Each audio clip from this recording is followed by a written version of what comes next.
ಸಹಿ ಇಲ್ಲದ 23 ವರ್ಷಗಳ ಹಳೆಯ ಪ್ರಾಸಿಕ್ಯೂಷನ್ಗೆ ಅನುಮತಿ. ನಿವೇಶನ ಹಂಚಿಕೆಯಲ್ಲಿ ಸಿದ್ದರಾಮಯ್ಯ ಭಾಗಿಯಾಗಿಲ್ಲ. ಸಿದ್ದು ಪರ ಹಿರಿಯ ವಕೀಲ ಅಭಿಷೇಕ್ ಮನು ಸಿಂಘ್ವಿ ವಾದ.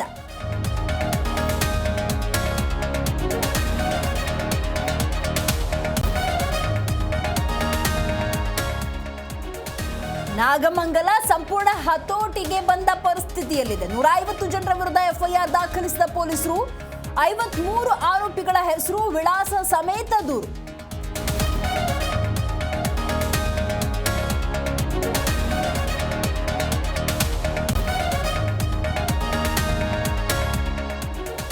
ನಮ್ಮ ಮಕ್ಕಳು ಅಮಾಯಕರು, ತಪ್ಪು ಮಾಡಿಲ್ಲ. ಮನೆಯಲ್ಲಿದ್ದವರನ್ನ ಪೊಲೀಸರು ಕರೆದುಕೊಂಡು ಹೋಗಿದ್ದಾರೆ. ನಾಗಮಂಗಲ ಠಾಣೆಯ ಎದುರು ಮಹಿಳೆಯರ ಧರಣಿ.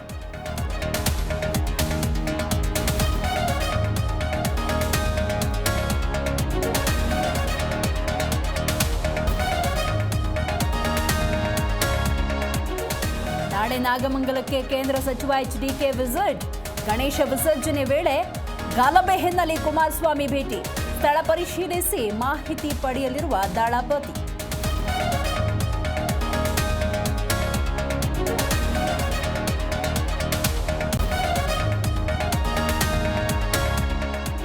ಚಿತ್ರದುರ್ಗದ ರೇಣುಕಾಸ್ವಾಮಿ ಬರ್ಬರ ಹತ್ಯೆ ಪ್ರಕರಣ ವಿಡಿಯೋ ಕಾನ್ಫರೆನ್ಸ್ ಮೂಲಕ ವಿಚಾರಣೆಗೆ ಹಾಜರಾದ ದರ್ಶನ್.